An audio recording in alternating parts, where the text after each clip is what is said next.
Hindi niya napansin ang ingay ng mga usyoso noong araw na iyon.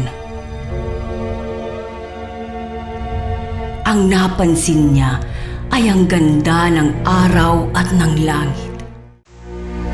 Jose Protasio Rizal Mercado y Alonso Yolanda, also known as Jose Rizal, born on June 19, 1861 in Calamba, Laguna, Philippines. Died December 30, 1896.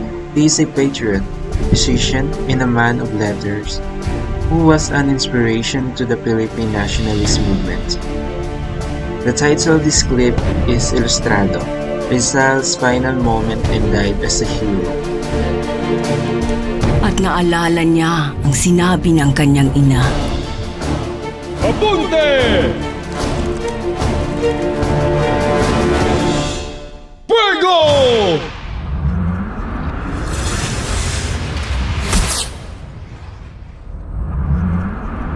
Handa ka bang ipaglaban ang tunay mong pag-ibig?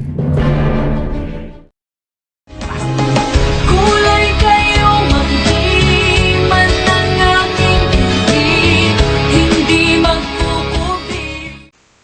Amidst the presence of modern technology and social media that have changed the lifestyle of young people present, the millennials of today can still learn from the life and works of Dr. Jose Rizal.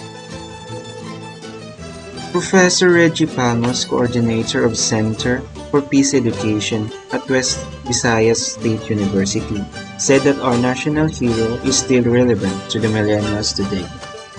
Rizal served as an inspiration for many people during his time. For him, a revolution is not only about using bolos or firearms, but by using the pen which mightier than the sword.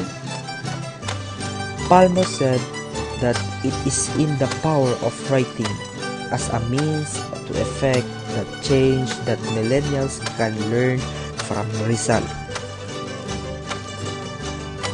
The theme for the 21st commemoration of Rizal is Rizal 2017. Mabuting kaisipan, susi sa kaunlaran. It is all about positive thinking or having positive minds. He said that millennials should bear in mind that what they feel, whatever they do, whatever they act, are a very important part of their way of life. We always think of good things about people. If we do things that are good about people, we feel positive vibes, the positive energy. But if we don't think well about them, if we always feel negative towards them, this is something that is not good, he said. He said that Rizal was always pointing out that he did not want violence, so he insisted that the pen should be used to propagate what was to be done for our country. We have to make him as an inspiration, so before we speak bad words, before we post on social media, and before we interact with people in a not so good tune, we have to reflect Rizal's prevalence. He said Rizal wanted change that was founded on a peaceful process because he opted for peace by using his pen to propagate what was peace and what was to be done during his generation.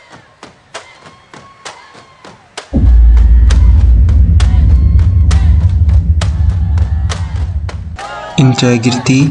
The greatest honor that a son can pay to his parent is integrity and a good man. Integrity is uprightness or a state of being of sound moral principle. Rizal's honesty was the result of his constant love and search for the truth. He possesses integrity to a high-level degree of excellence which every one of us should imitate.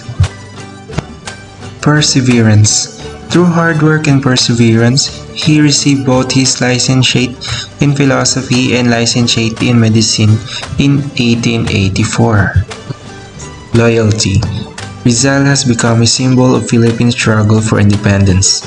One of the last stanza of Ultimus Adios shows his selfless devotion to his country his loyalty to his family, his deep spirituality despite criticism of the church, and his artistic grace.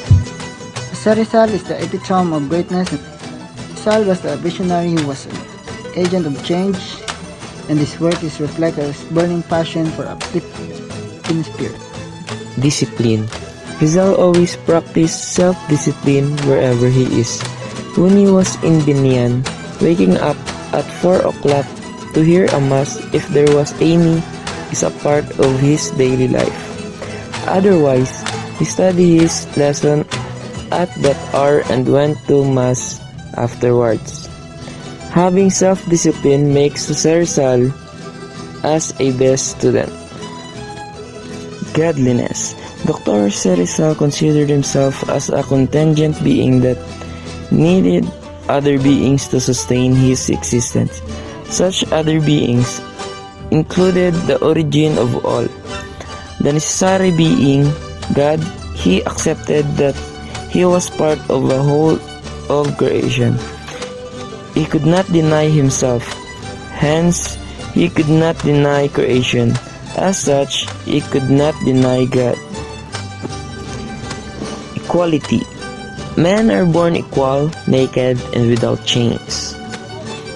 They were not created by the God to be enslaved.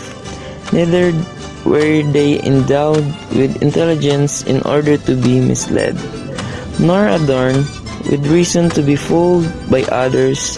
It is not pride to refuse to worship a fellow man, to enlighten the mind, and to reason everything.